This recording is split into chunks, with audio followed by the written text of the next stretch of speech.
آپ صلی اللہ علیہ وسلم نے ایک حدیث میں فرمایا، سنن ابو داؤد کی روایت ہے، 3 طرح کے لوگوں کے بارے میں کہ 3 اعمال کرنے والوں کو کیا کیا ملے گا. اور آپ صلی اللہ علیہ وسلم نے اس حدیث کا جو شروع ہے، اس کے جو شروع کے الفاظ ہیں حدیث کے، وہ کیا ہے؟ انا زعیم، میں ذمہ دار ہوں. سبحان اللہ. دنیا میں اگر کوئی شخص ہمیں گارنٹی دے دے کہ بھئی ایک ایسا شخص ہے جو کریڈیبل بھی ہے، جو اپنی بات کا پکا بھی ہے، اور اس کی ہسٹری یہ ہے کہ جب بھی اس نے کسی چیز کے کرنے کا کہا اس نے پورا کیا، اور اس نے آپ کو کہا کہ ایسا تم میرے پاس آ جانا، میں تمہیں 10,000 دوں گا، تو دل مطمئن ہوگا. کیوں مطمئن ہوگا؟ جو کہنے والا ہے آپ نے اس کو بہت دفعہ آزمایا ہے، اور جب بھی اس نے اپنی کوئی بات کی اس نے ہمیشہ پوری کی ہے. تو جب وہ آپ کو کہے گا کہ میں تمہیں 10,000 دوں گا، تو آپ 100% مطمئن ہوں گے کہ ہاں یہ شخص اگر کہہ رہے میں تمہیں 10,000 دوں گا تو وہ دے گا. اور یہاں پر گارنٹی دینے والا کون ہے؟ محمد رسول اللہ صلی اللہ علیہ وسلم. تو ان کی گارنٹی میں تو کوئی کسی قسم کی شک کی گنجائش ہی نہیں. تو آپ صلی اللہ علیہ وسلم نے کیا کہا؟ انا زعیم، میں ذمہ دار ہوں جنت کے جانب میں ایک محل کا، ایسے شخص کے لیے جو جھگڑا چھوڑ دے اگرچہ حق پر ہو. تو پہلا عمل کیا ہے؟ کہ جھگڑا چھوڑ دے اگرچہ حق پر ہو. اب کئی دفعہ ایسی سچویشن ہوتی ہے کہ انسان کا کسی سے جھگڑا ہو گیا، بات شروع ہوئی، تلخ کلامی ہوئی، کئی دفعہ مارنے تک بھی بات چلی جاتی ہے، لیکن انسان یہ دیکھے کہ اب بات جھگڑے پہ جا رہی ہے اور جھگڑا ہو گیا ہے، اور اس کو پتا ہے کہ میں حق پر ہوں، جاننے کے باوجود پیچھے ہٹ جائے، جھگڑا مت کرے، سائڈ پہ ہو جائے، تو ظاہری طور پہ کیا لگتا ہے؟ انسان کی انا، انسان کی ایگو ڈسٹرب ہوتی ہے. کیونکہ بہت سے لوگ دیکھ رہے ہوتے ہیں 2 شخص جھگڑ رہے ہیں، دو شخص بحث کر رہے ہیں، تو وہاں پہ دونوں کی انا ہوتی ہے کہ جو ہارے گا، ظاہری بات ہے لوگوں کی نظر میں کیا ہوگا، یار یہ بڑا کمزور انسان ہے. لیکن حق پہ ہونے کے باوجود بھی اللہ کے رسول صلی اللہ علیہ وسلم کیا فرما رہے ہیں کہ اگر کسی شخص نے جھگڑے کو چھوڑ دیا تو میں ضمانت دیتا ہوں، میں ذمہ دار ہوں ایسے شخص کے لیے جنت کی ایک جانب میں محل کا. تو اللہ کے رسول صلی اللہ علیہ وسلم کی ذمہ داری ہے. تو جھگڑے کو چھوڑ دینا یہ پہلا عمل. دوسرا عمل آپ صلی اللہ علیہ وسلم نے کیا فرمایا کہ میں ذمہ دار ہوں جنت میں محل کا، جنت کے وسط میں. میں ذمہ دار ہوں جنت کے وسط میں ایک محل کا، اس شخص کے لیے کہ جو شخص جھوٹ بولنا چھوڑ دے اگرچہ مزاح میں ہی کیوں نہ ہو.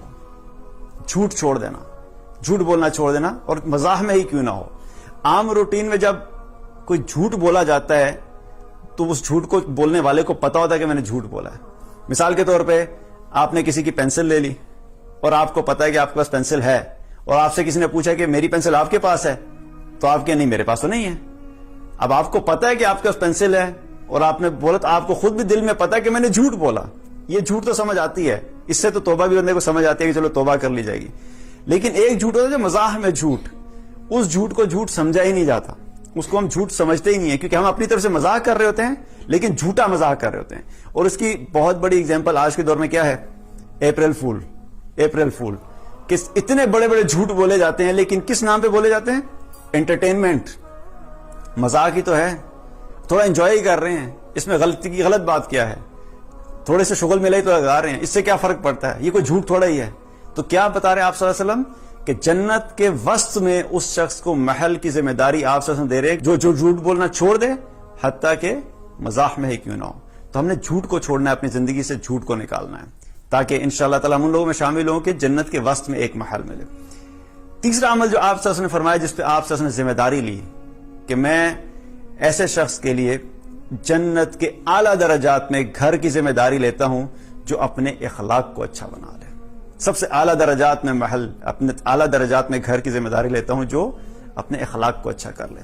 اب آپ یہ سوچئے کہ دنیا کے اندر بھی کیا ہوتا ہے کہ جس چیز کی سپلائی زیادہ ہوتی ہے اس کی کیا ویلیو اور قیمت کم ہو جاتی ہے. مثال کے طور پہ جس کنٹری کے اندر آئل ہے نکلتا ہے اور وہ آئل رچ کنٹری ہے، تو وہاں پر پیٹرول کی قیمت کیا ہوتی ہے؟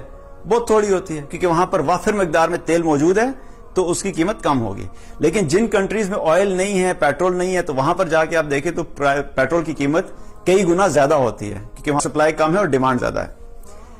اسی طریقے سے اخلاق کا جب معاملہ آتا ہے، اخلاق کا معاملہ، تو اخلاق ہمارے معاشرے میں بہت کم ہے.